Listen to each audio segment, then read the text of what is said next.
चौधरी देवीलाल अमर रहे, अमर रहे। ताऊ चौधरी देवीलाल अमर रहे, अमर रहे। चौधरी देवीलाल अमर रहे, ताऊ देवीलाल अमर रहे, ताऊ देवीलाल अमर रहे।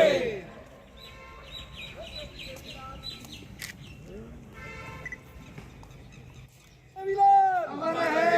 जगत ताऊ चौधरी देवीलाल अमर रहे। जगत ताऊ चौधरी देवीलाल अमर रहे। जगत ताऊ चौधरी जब तक सूरज चांद रहेगा ताऊ तेरा ताऊ देवीलाल अमर रहे। अमर रहे, अमर रहे। ताऊ देवीलाल अमर रहे। अमर रहे, अमर रहे। जब तक सूरज चांद रहेगा, ताऊ तेरा नाम रहेगा। जब तक सूरज चांद रहेगा, ताऊ तेरा नाम रहेगा। अमर रहे। अमर रहे, अमर रहे। ताऊ देवीलाल अमर रहे। अमर रहे, अमर रहे। जब तक सूरज चांद रहेगा, ताऊ तेरा नाम रहेगा। जब तक सूरज रहेगा ताऊ तेरा नाम रहेगा। जब तक सूरज चांद रहेगा ताऊ तेरा नाम रहेगा। जी, चौधरी देवीलाल की आज 25वीं पुण्यतिथि है कि हम इसको इसलिए नहीं मना रहे कि ये देश के उप प्रधानमंत्री रहे हैं।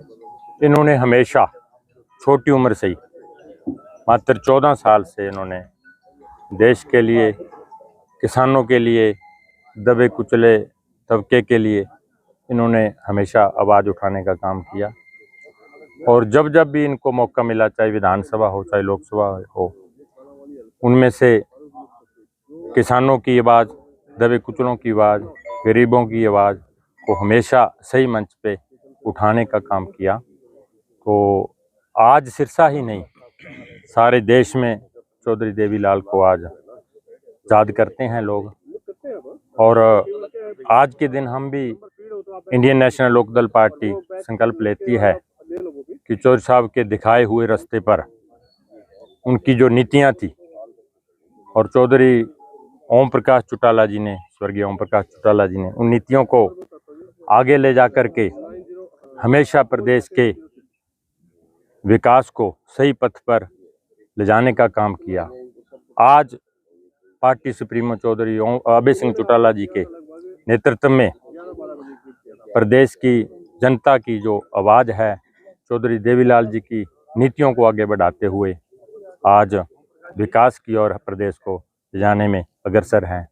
तो इसलिए चौधरी देवीलाल को याद किया जाता है। एक बात और बताना चाहता हूँ मैं, मात्र छोटी उम्र में जब वो लाहौर जेल में बंदी थे तो 15-16 साल एज थी उनकी, तो उनमें भी जब शनाख्ती परेड हुई थी, 8-9 आदमी थे जेल के अंदर, तो उसमें से सरदार भगत सिंह भी जेल के अंदर बंदी थे। तो इनकी हाइट बड़ी लंबी थी चौधरी देवीलाल की। तो उस टाइम बच्चे थे, स्टूडेंट लाइफ थी। तो कितनी बड़ी गर्व की बात है हमारे लिए कि जब ये 15 साल की उम्र में इन्होंने संघर्ष किया था और देश के लिए सरदार भगत सिंह ने जो कुर्बानी दी थी, उस टीम में भी ये शनाख्ती जो परेड थी शामिल थे। और जिले के सबसे बड़े, एक बात और बताना चाहता हूँ, बड़े जिम्मेदार होने के नाते भी इनके फादर साहब थे जो चौधरी लेख राम जी, हमारे सिरसा जिला के बड़े जिम्मेदार थे। इन्होंने हमेशा जो दबे कुचले लोग थे, जो जमीन इन्होंने हिस्से पे जैसे ली थी, तो बड़े जिम्मेदारों के खिलाफ भी इन्होंने, जो छोटे लोग थे जो जमीन हिस्से पे बीतते थे, उनको साथ दिया इन्होंने हमेशा। और बड़े जो घराने थे उनके खिलाफ इन्होंने संघर्ष भी किया था। मतलब कहने क्या है कि हमेशा इन्होंने जो दबे कुचले लोग थे उनका साथ देने का काम किया। सर, एक तरफ इनेलो जो है किसानों की आवाज उठा रही है, वहीं एक कृषि मंत्री श्याम सिंह राणा का बयान आता है कि ओलावृष्टि से किसानों की फसल खराब नहीं होती बल्कि दोगुनी बढ़ जाती है। इसको कैसे देखते? अभी मेरी बात हुई थी मार्केट कमेटी के अधिकारियों से, तो उन्होंने भी बताया कि इनकी स्टेटमेंट कल भी अपने सुनी थी। उन्होंने ये भी कहा था कि जो ट्रैक्टर और ट्राली है वो अब जरूरत नहीं है, सीधा किसान ले जा कर के आ सकता है। लेकिन अभी 10 मिनट पहले बात हुई थी, कहने लगे ऑफिशियली ऑर्डर अभी नहीं हुए, लेकिन अभी वो जो है नंबर प्लेट लगानी पड़ेगी।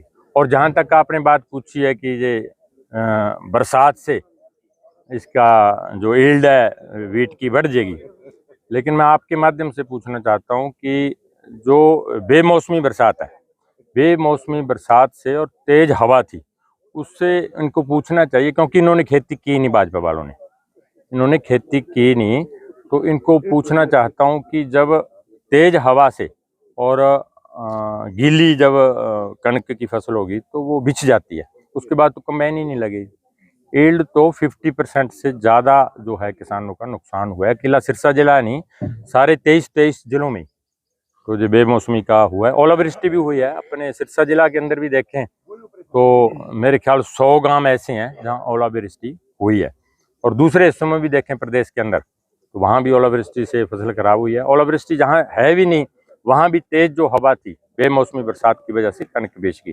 और मेरे ख्याल में जो कृषि मंत्री हमारे, इसको पूरा अधूरा ज्ञान है और जो बयानबाजी कर देते हैं, ऑफिशियली ऑर्डर जो करते नहीं।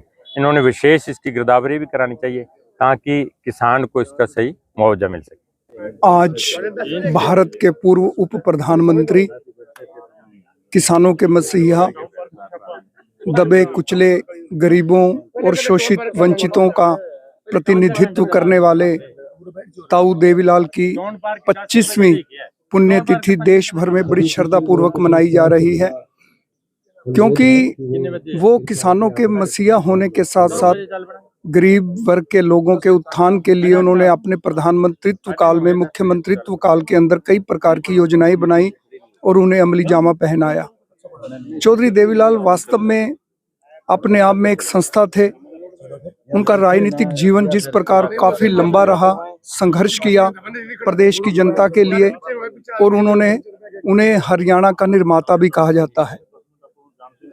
जिस प्रकार उन्होंने जच्चा बच्चा स्कीम, 100 रुपये बुढ़ापा पेंशन और भी कई प्रकार की हरिजन चौपाल जैसे निर्माण कार्यों का आरंभ किया, वो वास्तव में आज भी पूरे प्रदेश में उन्हें याद किया जाता है। और आज इंडियन नेशनल लोकदल पार्टी के कार्यकर्ता, आम आदमी उस महान आत्मा को अपने श्रद्धा सुमन अर्पित कर रहा है जिन्होंने देश की जंग आज़ादी के अंदर अपना महत्वपूर्ण योगदान दिया और देश को आज़ाद कराने में अपनी अहम भूमिका निभाई।